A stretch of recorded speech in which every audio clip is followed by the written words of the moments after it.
everyone, it's your girl Stephanie, and today I have my top 10 beauty products of 2016. This was a year of using mostly the same products every single day. I would say 8 out of 10 of these products I have bought multiples of, for sure. Some of them many multiples of this year, and I'll talk about that. If you haven't already, please subscribe below. I make 2 videos a week. Come join the sisterhood, no matter your preferred pronoun or gender identity.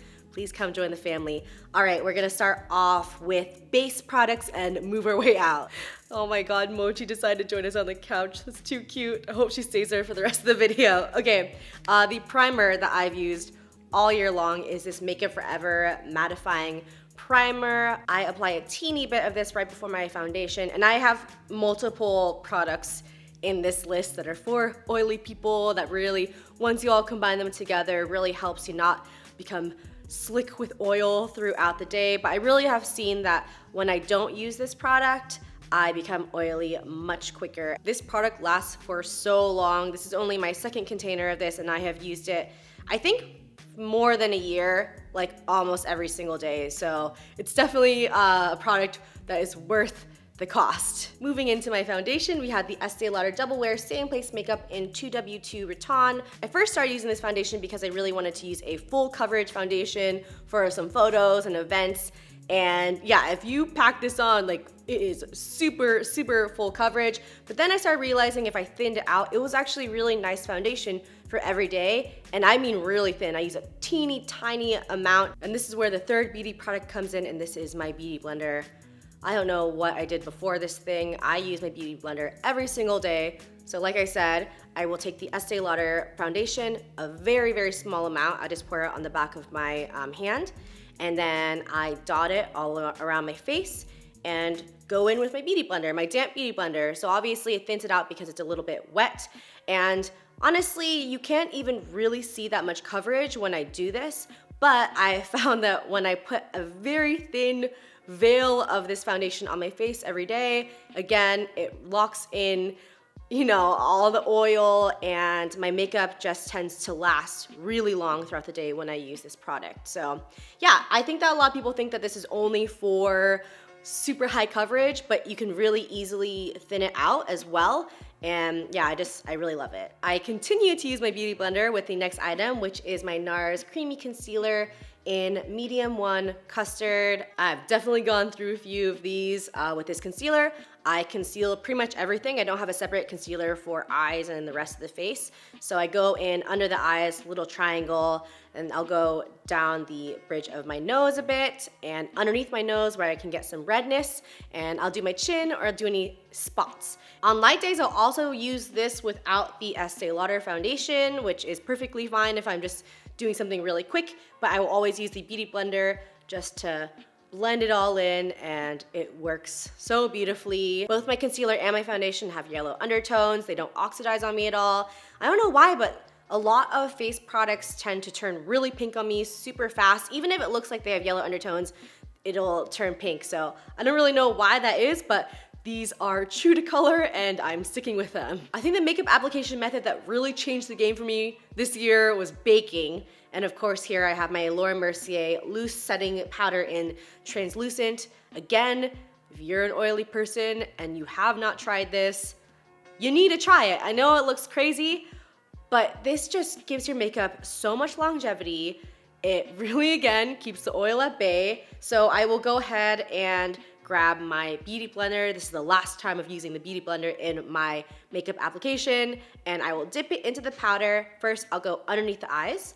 So I go in a nice little area underneath the eyes. I'll go on the nose, I'll go on the chin, forehead, and then whatever is left, I will go on the sides of my cheeks. So I'm pretty much applying it to all over my face, but obviously there's higher concentrations in certain areas that might be, you know, more oily for you. I'm obviously in the T-zone, but I get oily on my cheeks. So the issue with that obviously is that if you start getting oily on your cheeks and you have blush and bronzer on there, if you accidentally like scratch it or something, you know what I mean? It just completely comes off and you don't even notice, or if you rub your face on accident, it'll just come off. So when I bake, it really minimizes that from happening. I know some people might think that this is a wasteful thing to do, But I feel like I've only gone through 2, this is my second tub of this, in many months. Like, I honestly can't remember when I bought the first one. So it really does last a long time,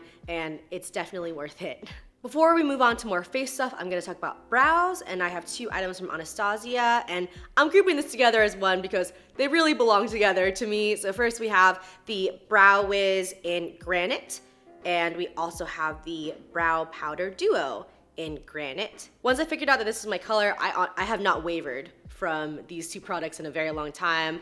I've bought a lot of these pencils. I think that'd be my one complaint, is that I go through these pretty quickly, or much quicker than this. I don't think I've actually even repurchased this at all because I use such little of the powder, but this color is just perfect. It is a cool toned, it's not black, it's a very cool brown, and a dark brown at that. I think the issue that I had in the past with a lot of brow products is that they're all warm toned.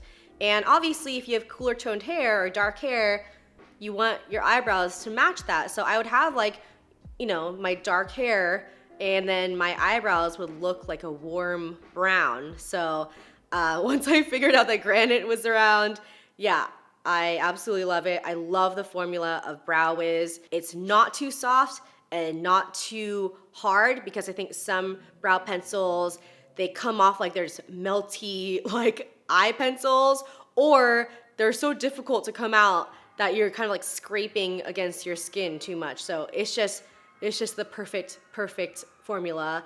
And with my Brow Powder Duo, I will take this brush actually, which is a Sigma short shader brush. I used to always only use an angle brush, and then one time I totally just lost my angle brush, and this is what I had around, and I used it, and I haven't used an angle brush since I started using this on my eyebrows. It's so easy to use. When you get the color on there, it just distributes it super easily, and it's really fast. It's much faster than the angle brush, and then you can kind of wipe off the excess off of the brush and really get into the middle area and thin it out so it's lighter than the outer area. Eyebrows are a mystery. The styles are constantly changing, so who knows if I look back on my pictures 2 years from now and I'll be like, oh my god, my eyebrows are terrible, because I totally do that about my eyebrows in the past. They were like way too extreme. So it's like a ever-changing thing, but for now, I absolutely love my Anastasia products, and I love using this little guy too. Moving back into the face, my absolute favorite skin setting powder was my Bobbi Brown Skin Weightless Powder Foundation in Warm Natural 4.5. This is just the perfect finishing powder. I will use it on top of everything else I talked about today, or if I want to do a really light day, I will just put a little bit of concealer under my eyes and then put this all over my face. If you really thin it out, it's super sheer, but if you actually kind of use a brush, and I'll use my Real Techniques, oh my gosh, this is really rubbed off, buffing brush, and I can do a couple layers of this, and it actually has some pretty nice coverage. What I love about this product is that your skin looks very airbrushed after you use it. I think it's so finely milled that it really just goes into all the little nooks and crannies of your skin. I'm not currently wearing this today because my skin has gotten much lighter since it's winter. I'm like not in the sun at all. So this color currently is a little bit too dark for me. I'm using another one, but this is definitely my favorite of the year. Favorite bronzer of the year goes to the Charlotte Tilbury Filmstar Bronze and Glow in Fair Medium. I think I've said this before in a video, but I was so behind the times when it comes to this product. Like my sister and Jen, totally raving about it, and I know a lot of people wear as well. In any case, once I got it, I was like, oh, okay, I get it. First of all, packaging, beautiful, so high quality. You just feel very luxurious even just holding it in your hand.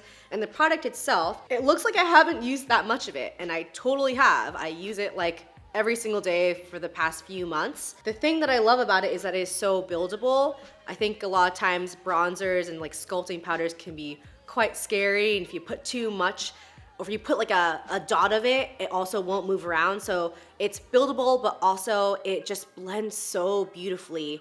It won't just leave like a dark mark on your face. And it actually does have a little bit of shimmer in there. I thought it was the highlight color kind of transferring over into this one, but it totally is actually in there. It's subtle and very, very beautiful. And in terms of this highlight color, I think it's a really great highlight color as well. I used it a bunch, but I am in love with a couple other products, so I choose those ones over this one. But you know what, I really should go back and using this one more because it really is a beautiful color. They're very complementary. If you wanna do a treat yourself 2017, this is definitely the one to go for. By the way, if you wanna know what brush I've been using for the bronzer, it is the Marc Jacobs, the blush brush. Holy crap, I really, really like this. I've used a lot of these different angle brushes, but this one has enough stiffness where it really can pack the product in. I don't wanna say pack, but I can really put the product in, but it really does kind of blend and make everything very seamless. This is my only Marc Jacobs brush, and I'm definitely interested in getting more. We are moving into the final countdown. I have a combo blush highlight, and this is the Becca Shimmering Skin Perfector in Champagne Splits, and this is the one with Prosecco Pop and Amaretto. This combo, man, I have been using this non-stop. First of all, this blush color is such a beautiful, like dusty rose, super buildable. I'm not the kind of person to really like, bam, like put a bunch of blush on. Yeah, a lot of blush is definitely daunting, and it just really goes with my skin color and also really goes well with the Charlotte Tilbury bronzer. What I'll do is I'll pick it up with this brush right here. This is the Duo Fiber Contour Brush by Real Techniques. I really like this one for blush. I just kind of dip it in there and do soft little circles on the apples of my cheeks. I tend to go more from the side and not from the front, which is something that I've learned, so it kind of diffuses the color with the bronzer into the cheek. This is a very nice brush for blush. It is a tongue twister. Can get in there really nicely and just really diffuse the color. And going into the highlighter, oh, I think Becca is just like, they are the masters of highlighter, right? Is everyone agreeing with me here? This is just like kind of, I would say, I don't think it's like a rose gold, more like a coppery gold, definitely warm. And I just really like to dust it on the tops of my cheeks a bit. I'll even throw it underneath my brow bone, and it just gives me a really nice glow. I think sometimes I can definitely go overboard with this. So with this one, I will take the Real Techniques contour brush and just lightly dip it in and brush it on from the side. Yeah, if you put a little bit too much of this though, you can definitely just see a streak of highlight. So I'm trying to be more aware and distribute it better, but in any case, it's beautiful. This compact was so worth it for me. We have these two beautiful colors that I pretty much use every day. Last item, y'all. Here we have the Bite Beauty Lush Fruit Lip Gloss in Currant. I think this is the product that I've gone through the most. I would say I've gone through at least 10 tubes of this through the year, for sure. When it comes to lip products, I get so lazy. And also I enjoy the color of my own lips, and this lip gloss really complements my lip color. It is quite sheer, but has that kind of mauve-y tone to it. Once the gloss aspect of it is gone, which takes a very, very long time, by the way, your lips are left so moisturized. I think the issue with a lot of lip products, which I don't like, is that once they kind of fade away, they start looking gunky, and I don't want to deal with that. And also, they really, really dry out your lips. But this is honestly the most hydrating lip gloss I've ever used in my life. I just can't rave enough about it. I absolutely love this. Also, all the ingredients I believe are FDA approved, so this is an actual edible lip gloss. You put lip products on your lips and you don't really know what's in there, and you're pretty much eating it, and all the ingredients in this lip gloss are a-okay to ingest into your bod. If Bite Beauty ever got rid of this, like, I feel like I could replace anything else in here, but for some reason it's this product that if they got rid of it, I'd be super, super sad. Bite Beauty, please never ever get rid of this lip gloss. Holy crap, look at this crazy lens flare that's happening right now.